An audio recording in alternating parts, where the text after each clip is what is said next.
Hello, Andrew here from the Hike Wild channel. I'm in Oakhampton and I'm just heading off up the Tarka Trail to have another wild camp tonight. Here we go.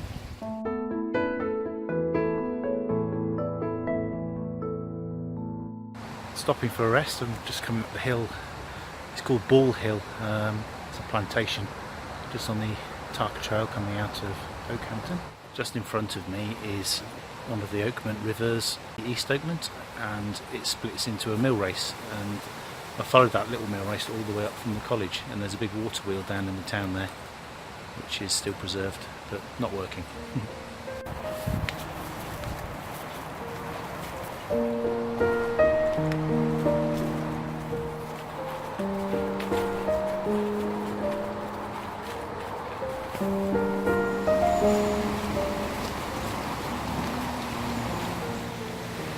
I've just come under this stone viaduct on the Oakhampton Railway and come across this little wooden footbridge called Charlotte's Bridge. I've read the plaque, that's how I know its name.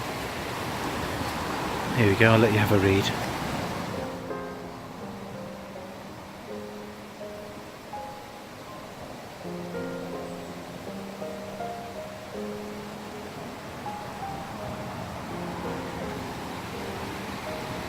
This is a beautiful place for a memorial like this.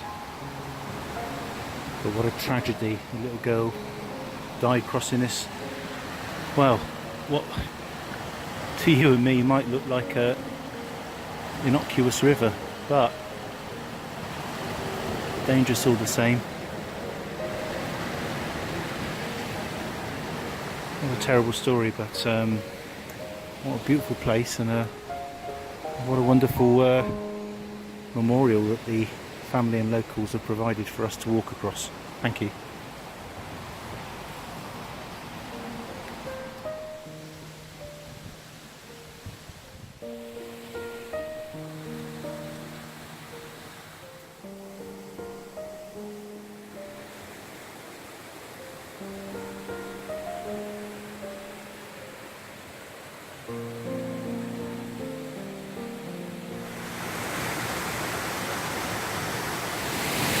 It's not a big river, is it? But it's got some power.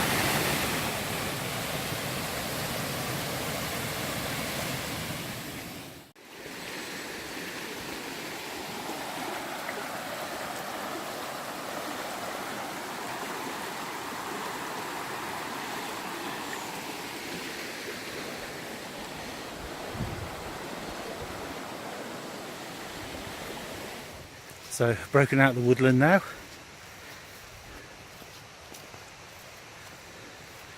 Yep, that was a wonderful walk up through the East Oakmont Valley. Now there's a little cutback that goes back on myself up the hill at an angle, and then I'll be on the path up to Belstone. Might sit and take a break at Belstone and a bite to eat, and then carry on down, probably go to Oaky Tor and then across to East Mill where I'm going to camp, hopefully.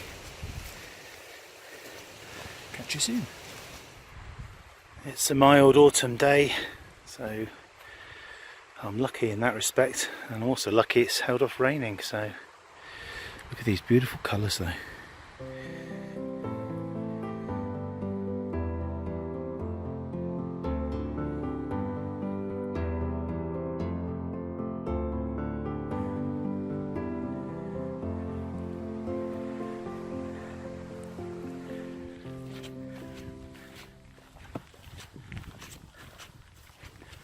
Run, little sheep.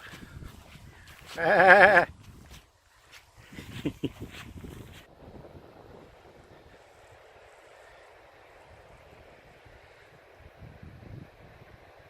think that's Winter Tor ahead. So making good progress. That's the farm there. And that's the East Oakmont Valley. You can hear the river clearly. Just beautiful though in the autumn.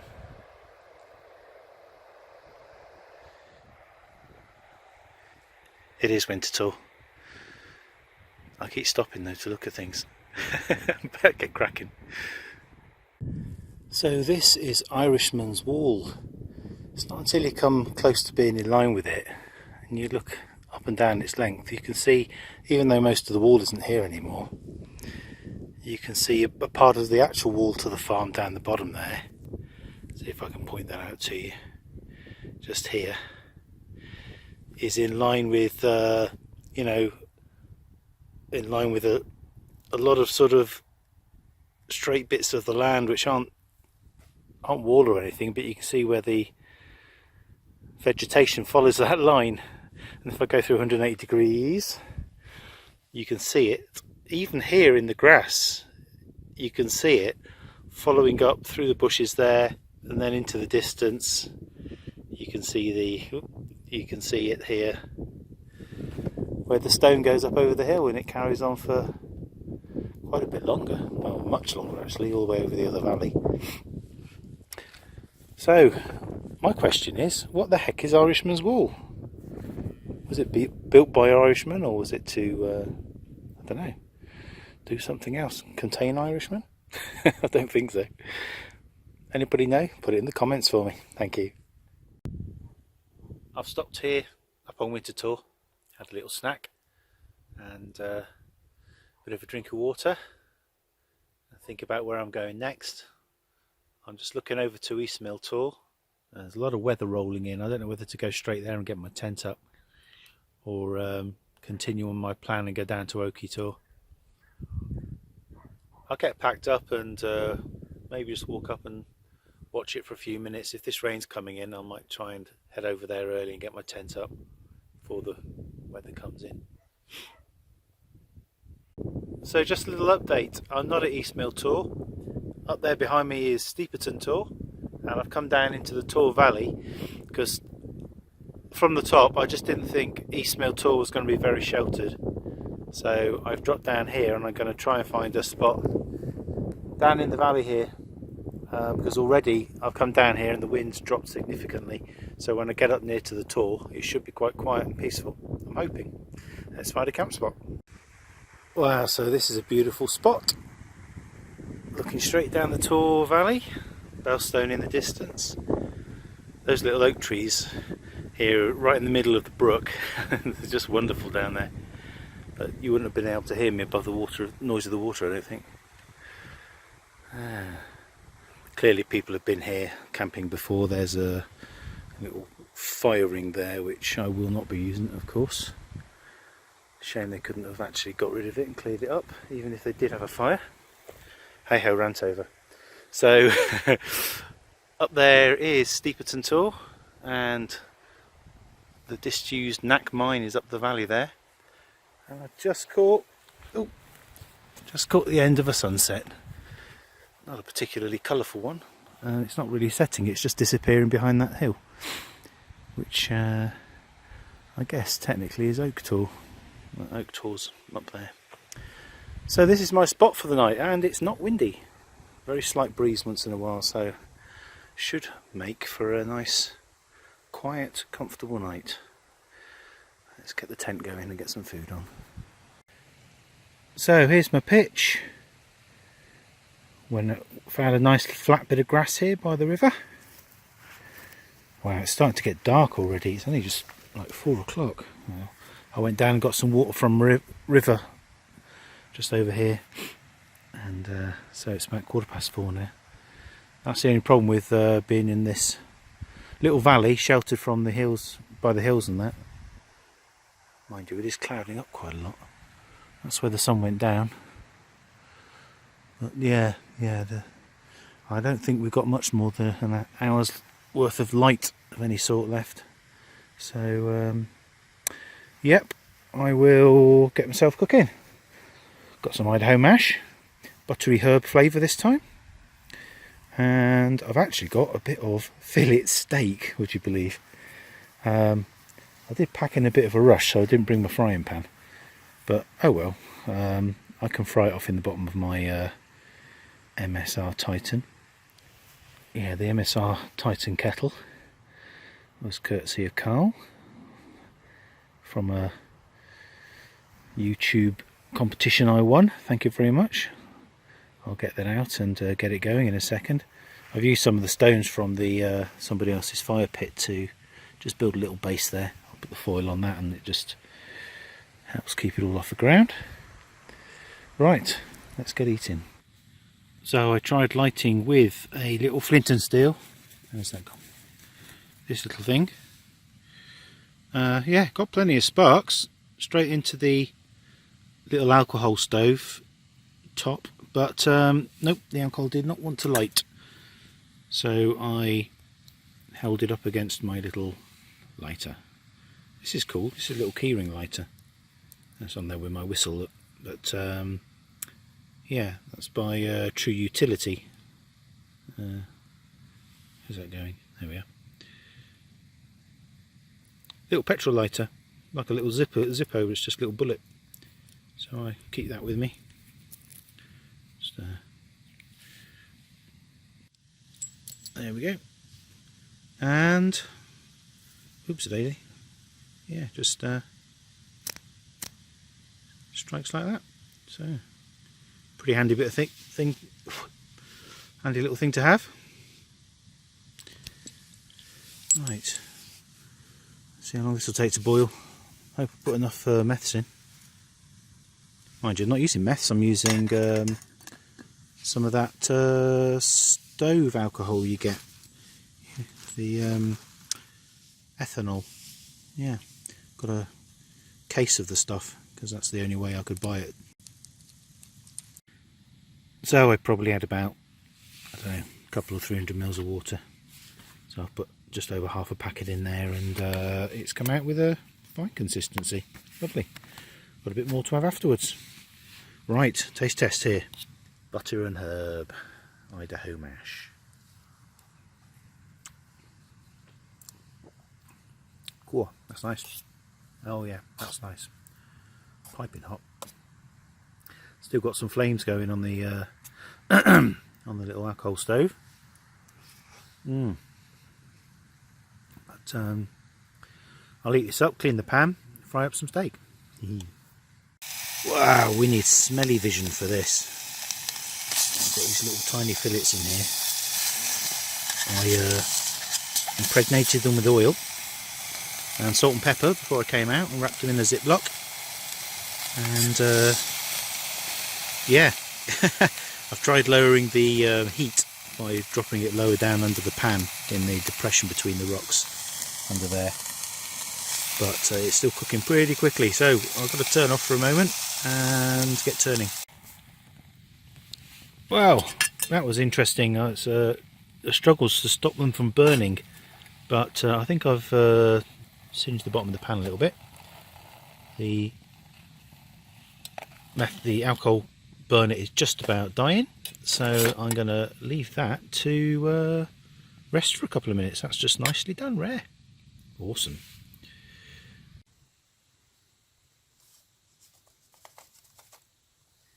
Oh, wow. This is gorgeous. I didn't even bring a plate. But hey ho.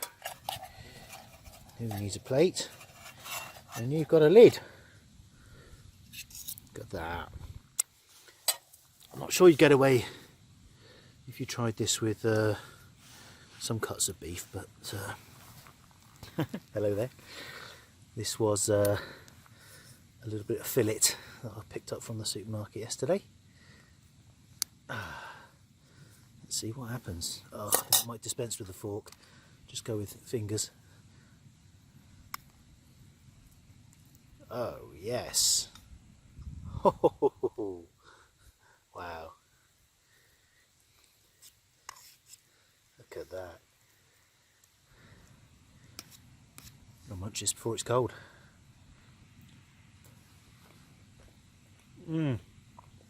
Divine. Right. Excuse me while I finish this off. I'm going to borrow the rock that you're sitting on. Well, that was special. Delicious piece of meat. So I've got the pot to sort out. I think what I'll do is boil up a bit more water just straight on top of those meat juices. Put the mash in there. Meaty mash. And then it'll be time for bed because it's getting dark, properly dark. So I'll cook that up and then get my bed set out. What's the time? Oh, it's only it's 5 o'clock. Oh dear. Right, I'm going to be in for a long night, I expect. I'd say I'd read a book, but my battery's going to go flat. And yeah, I've got the lead for my charger, so I won't be doing that. Right, hopefully there might be a trickle of charge left just to say hello to you tomorrow on my walk out. But for now, good night. Good morning, I've packed up. This is where I was. I'm heading on off up that way. That's Steeperton Gorge. This is where I camped, in the bottom of Steeperton Gorge. Here's one last look around where I was camping. It's a lovely little spot up here. Room for a few tents. Not all of them are perfectly flat. Some have got only a gentle slope on, so I'm sure a lot of people stop up here. I think I've seen tents up here before. But yeah, it's lovely, easy getting water down there by the brook. Right, let's head off.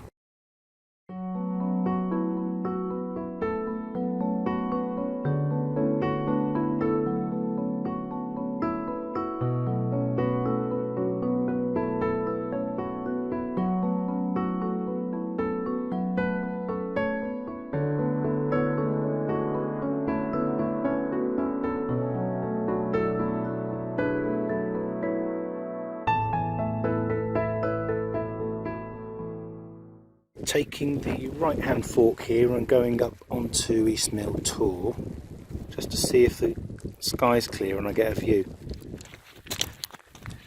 So inviting a little stroll up to the top of the hill. Yeah, it looks like a stroll from here.